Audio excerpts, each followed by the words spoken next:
welcome back to my channel bareng gue Juli Explore. Di video kali ini gue pengen ngebahas ada konten yang menarik. Kontennya adalah sejarah Pak Presiden Joko Widodo dengan ekspor gitu ya. Karena kenapa gue bahas sejarah Pak Presiden kita dan ekspor ini menarik banget.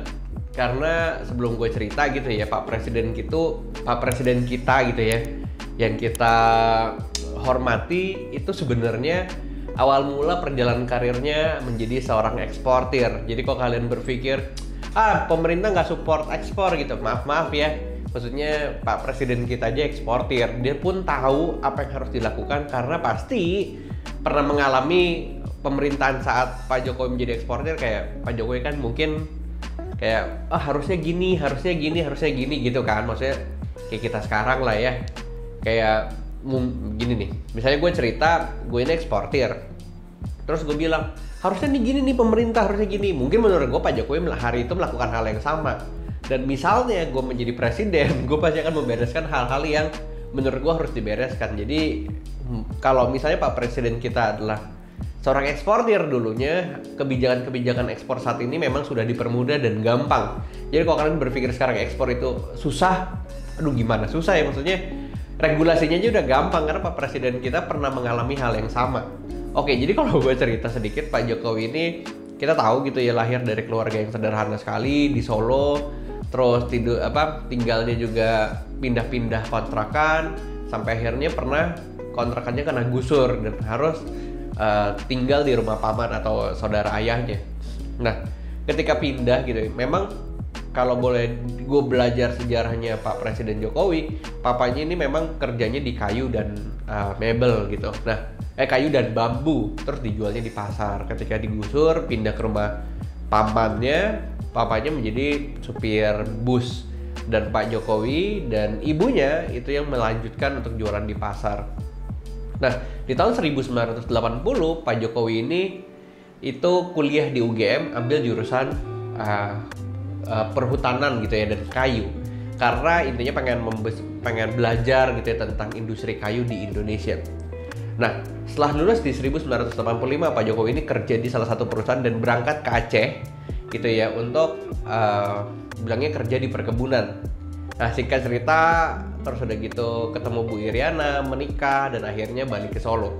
Nah, pas balik di Solo, Pak Jokowi ini tuh akhirnya kerja sama pamannya. Karena pamannya juga bisnis usaha kayu mebel furniture gitu. Pak Jokowi kerja tuh dari katanya potong kayu, terus ngamplas, semuanya dikerjain.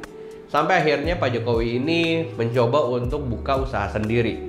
Usaha pertama kali Pak Jokowi di Solo itu namanya CV Rakabu gitu ya. Karena sebelumnya udah dapat anak pertama gitu, Mas Gibran Rakabuming, dan akhirnya CV yang dibuat itulah CV Rakabu. Itu benar-benar bikin semuanya kayu furniture. Nah, sebelum gue memberikan sebuah opini gitu ya, gue pengen lanjutin ceritanya nih. Dapat CV Rakabu, udah gitu Pak Jokowi aja pernah ketipu bayar guys. Jadi tadi pas gue baca gitu ya dan nonton sedikit YouTube-nya, sampai ada yang komen, wah itu yang nipu kena mental karena sekarang yang ditipu udah jadi presiden. But anyway, sebenarnya kenapa ditipu? Katanya Pak Jokowi ini udah di DP, terus udah kirim barang, terus dokumennya udah dikasih tapi nggak dibayar. Jadi makanya gue selalu bilang ke teman-teman semuanya, kalau misalnya uang 100% belum di tangan, jangan pernah dikirim. Maksudnya Pak Presiden kita aja dulunya pernah ketipu kok. Tapi masalah ketipu menurut gue bukan masalah besar. Masalah besar ketika kalian udah ketipu, kalian nyerah. Itu menurut gue baru masalah besar. Nyerahnya itu loh yang jadi masalah besar. Tapi kalau kalian masih terus berdiri, kalian masih terus berjuang, ya menurut gue bukan jadi masalah. Bahkan saat ini, kalau hari itu Pak Presiden kita nyerah, mungkin nggak jadi presiden sekarang. Nah, dan kalian tahu nggak sih, cerita yang unik adalah nama dari Pak Jokowi ini. Jadi nama Jokowi itu bukan diambil ya, diberikan oleh salah satu pembelinya di Prancis. Namanya Bernard Chen, itu dia tinggalnya di kota Paris, di luar kota Paris. Udah gitu dia waktu itu kan sempat ketemu di pameran. Dia datang ke CV Rakabu, pertamanya itu ketemu sama pamannya Pak Jokowi. Sampai akhirnya dia ngeliat katanya, ada anak muda, kerja keras, tanggung jawab luar biasa, humble. Akhirnya dia berbisnis lah dengan Pak Jokowi ini. Terus udah gitu si Mr. Bernard bilang, nama Joko kan banyak gitu ya. Jadi buat saya inget gampang ya udah Joko Widodo saya singkat jadi Jokowi. Kalau ditanya gitu ya, kalian bisa search di berita-berita, Mr. Bernard kenapa lu panggilnya Pak Jokowi? Dia bilang karena simple dan singkat. Jadi kalau misalnya hari ini nama Pak Jokowi ini masih disebut-sebut, menurut gua Pak Jokowi nggak akan pernah lupa perjalanan hidupnya menjadi seorang eksportir. Jadi kalau kita sekarang di perahu, tanda kutip ya, di perahu menjadi seorang eksportir, kita tuh nggak perlu takut karena pemerintah kita tuh supportnya luar biasa, sangat-sangat support. Dan menurut gue dengan adanya kebijakan-kebijakan pemerintah yang memang selalu pro kontra lah ya di sisi masyarakat, tapi Pak Jokowi bilang anak-anak muda harus menjadi petani milenial, harus bisa ekspor produk lokal mereka, harus bisa lihat pasar di luar negeri, jangan Indonesia terus. Dan itu yang selalu gue bilang gitu ya. Jadi ini bukan opini gue, tapi gue punya role model gitu ya, menjadi seorang eksportir yang hebat dan akhirnya bisa berdampak buat Indonesia ya Pak Jokowi. Terlepas itu selalu ada pro dan kontra di sisi masyarakat, tapi gue sangat gue sangat menghormati beliau dari sisi pekerjaan menjadi seorang eksportir.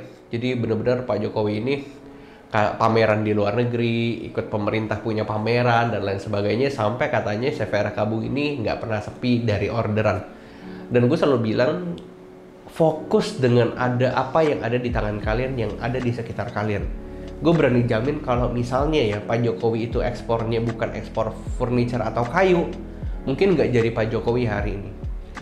Karena awalnya waktu kecil dia ngelihat ayahnya itu benar-benar menghidupi keluarganya dari berjualan kayu dan bambu di pasar. Sampai akhirnya Pak Jokowi dewasa, beliau kuliah di UGM, ambil jurusan perhutanan dan perkayuan.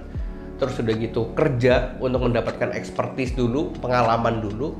Habis itu kerja pindah di pamannya, ya memang punya usaha kecil-kecilan di furniture dan kayu, baru mendirikan usaha sendiri. Jadi menurut gua Pak Jokowi ini fokus.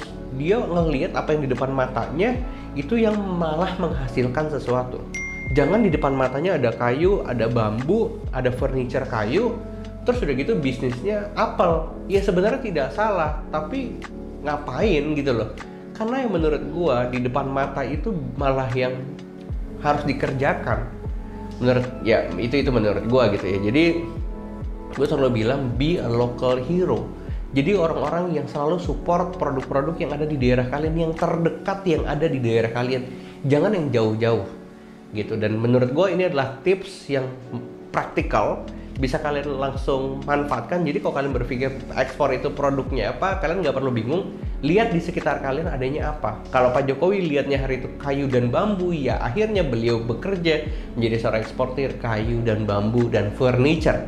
Jadi ini adalah tips yang praktikal, bukan dari gua, karena gua pun mengalaminya yang terdekat di tempat gua Areng, yang katanya orang jadi sampah akhirnya sekarang bisa sebesar ini. Itu yang sama yang dilakukan oleh Pak Jokowi. Memang konsep menjadi seorang eksportir adalah produk yang terdekat yang ada di daerah kita, yang ada di hidup kita. Kurang lebih seperti itu di video kali ini. Jadi jangan pernah lupa kalau misalnya pemerintah selalu support ekspor, dan ini adalah hal atau waktu yang tepat untuk kalian masuk ke dalam dunia ekspor dan belajar menjadi seorang eksportir gitu. Jadi kalau misalnya kalian berpikir mau ekspor itu di mana, gua ada aplikasinya namanya aplikasi Bisa Ekspor yang kalian pelajari, dan kalian bisa gabung dalam komunitas eksportir, bisa kolaborasi antara teman member gitu ya, dan juga mungkin antar kota atau kota yang sama, itu semuanya ada di aplikasi. So kurang lebih seperti itu video kali ini. Jangan lupa like, comment, dan subscribe, dan support Julio Ekspor untuk bisa terus mengedukasi kalian soal ekspor di Indonesia. So see you on the next video. Bye.